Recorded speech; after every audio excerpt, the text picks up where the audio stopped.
Welcome to our channel Classic Spicy Kitchen CSK.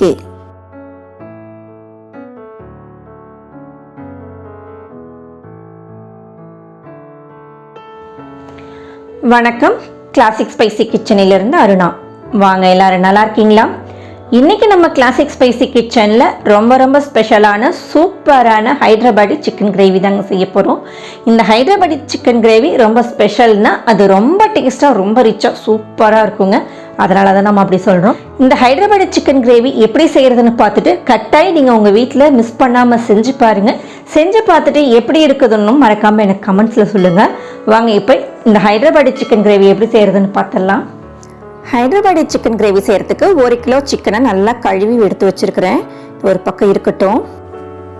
முதல்ல 3 பெரிய வெங்காயத்தை இப்படி நீளமாக சன்னமாக கட் பண்ணிடலாங்க.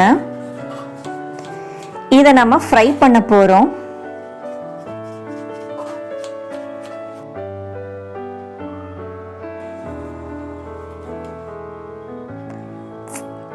அரிஞ்ச வெங்காயத்தை இப்படி உதிரியாக உதுத்து விட்டுக்கலாம்.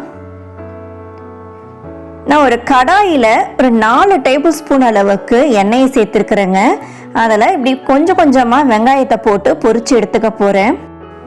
சிலர் இந்த ஆனியனை ஃப்ரை பண்ணுறதுக்கு நிறைய எண்ணெயை ஊற்றி அதில் ஃப்ரை பண்ணுவாங்க. நம்ம அந்த எண்ணெயில் மிச்சம் வீணாக போயிடும் இல்லைங்களா, அதுக்காக நான் கொஞ்சம் மட்டும் எடுத்துட்டேன். ஆக்சுவலாக இந்த ரெசிபிக்கு எவ்வளோ எண்ணெய் தேவையோ அந்த எண்ணெயை மட்டும் நான் எடுத்துக்கிட்டேன். இதை நல்லா ஃப்ரை பண்ணி இந்த மாதிரி கோல்டன் ப்ரௌன் கலர் வர வரைக்கும் விட்டு எடுத்து வச்சிடலாங்க. அதே மாதிரி மிச்சம் இருக்கிற வெங்காயத்தையும் போட்டு எல்லா வெங்காயத்தையும் பொரிச்சு எடுத்துடலாம். இந்த மாதிரி வறுத்த வச்ச வெங்காயத்தை கையில் நல்லா பொரிச்சு வச்சுக்கலாங்க. கையில் நல்லா அழுத்தி க்ரஷ் பண்ணி வச்சுக்கலாம். இதில் 3ல் 2 பாகம் வரைக்கும், கிட்டத்தட்ட 1/4 பாகம் அளவுக்கு நம்ம ஒரு பவுலில் சேர்த்துக்கிறேன். மிச்சம் கொஞ்சம் அப்படியே இருக்குது. கழுவி வச்சிருக்கிற 1 கிலோ சிக்கனையும் இதில் கலந்துக்கலாம். கூடையே 1 கப் அளவுக்கு தயிர், கிட்டத்தட்ட 250 ml நான் சேர்த்துருக்கிறேன். இது கூட 2 டேபிள் ஸ்பூன் அளவுக்கு இஞ்சி பூண்டு விழுது, 1/2 டேபிள் ஸ்பூன் உப்பு, 1 டீஸ்பூன் மிளகாய் தூளும் சேர்த்துருக்கிறேன். தனி மிளகாய் தூள் சேர்த்துருக்கேன். இதை எல்லாத்தையும் நல்லா கலந்து விட்டுக்கலாம். இந்த கலவை 1 மணி நேரத்துலேருந்து 2 மணி நேரம் ஊறுச்சுன்னா ரெசிபி ரொம்ப டேஸ்டாக இருக்குங்க. அதுக்கு தகுந்த மாதிரி நம்ம ரெடி பண்ணி வச்சுக்கலாம். இந்த சிக்கன் கிரேவிக்கு ஒரு மசாலாவை ரெடி பண்ணிக்கலாம். அதுக்கு ஒரு பேனை ஹீட் பண்ணிட்டு 2 டேபிள் ஸ்பூன் அளவுக்கு வர மல்லி, 2 டீஸ்பூன் சீரகம், ஒரு 10 வரமிளகாயை சேர்த்துக்கிறேன். உங்க காரத்துக்கு தகுந்தாப்புல சேர்த்துக்கோங்க. இதை எல்லாத்தையும் ஒரு ட்ரை ரோஸ்ட் மாதிரி பண்ணிடலாம். மசாலா கரிஞ்சிடக்கூடாது. மல்லியும் சீரகமும் கரிஞ்சிடாம பார்த்துக்கோங்க. மீடியம் ஃப்ளேம்லயே வச்சு நல்லா ரோஸ்ட் பண்ணி எடுத்துக்கோங்க.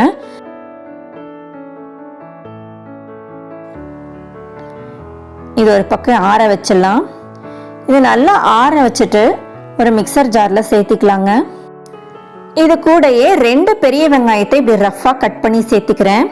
கூடையே 1/2 டீஸ்பூன் மஞ்சள் தூள் சேர்த்துக்கலாம். மஞ்சள் தூள் நிறைய வேண்டாங்க. இதை இப்படி கொரகொரப்பா அரைச்சி எடுத்துட்டு வந்துடலாம். ஒரு விழுதா இருக்குது, இருக்கட்டும். இது ஒரு பக்கம். நம்ம ஏற்கனவே வெங்காயம் பொரிச்சோம் இல்லைங்களா, அந்த கடாயிலே இன்னும் ஒரு 2 டேபிள் ஸ்பூன் அளவுக்கு எண்ணெயை சேர்த்துக்கலாங்க.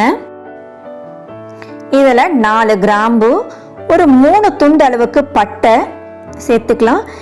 3 ஏலக்காயையும் கூட சேர்த்துக்கலாங்க. 2 பிரிஞ்சி இலையை சேர்த்துக்கலாம். பொரியட்டும். நம்ம அரைச்சி வச்ச மசாலாவை இதில் சேர்த்துக்கலாங்க. இந்த மசாலாவை நல்லா எண்ணெயில் வதக்கலாங்க. நம்ம வெங்காயம் எல்லாம் பச்சையாக சேர்த்திருக்கிறோம். இந்த வெங்காயத்தோட பச்சை வாசனை முழுசுமாக போகணும். நல்லா எண்ணெய் பிரிஞ்சு வர வரைக்கும் வதக்குனீங்கன்னா சரியா இருக்குங்க. பாருங்க, நல்லா வதங்கிடுச்சு. உள்ள இருக்கிற எண்ணெய் இல்லாமல் லைட்டாக பிரிஞ்சு வருது. இந்த ஸ்டேஜில் நம்ம மேரினேட் பண்ணி வச்சிருக்கிற சிக்கனை சேர்த்துக்கலாம். சிக்கன் அப்படியே நல்லா கலந்து விட்டுடலாங்க. உங்கள் வீட்டில் சிக்கன் வாங்குறப்ப இந்த ரெசிபியை மறக்காமல் ஒரு முறை செஞ்சு பாருங்க. அவ்வளோ டேஸ்டாக இருக்குங்க. குழந்தைங்களுக்குலாம் ரொம்ப பிடிக்கும். இது ரொட்டி, சாப்பாடு எல்லாத்துக்குமே ஒரு சரியான காம்பினேஷனாக இருக்கும்.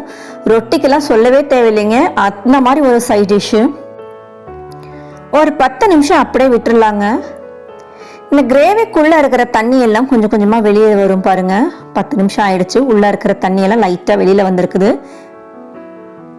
இன்னுமே கூட கொஞ்ச நேரம் நல்லா வதங்கட்டும். அடுப்பு அனலை மீடியம் ஃப்ளேம்லேயே வச்சுக்கோங்க. இன்னும் ஒரு 10 நிமிஷம் ஆயிடுச்சு பாருங்க. நல்லா உள்ளே இருக்கிற எண்ணெய் எல்லாமே வெளியில் வர அளவுக்கு வதங்கி இருக்குது. இன்னுமே இதில் நிறைய தண்ணி விடும்.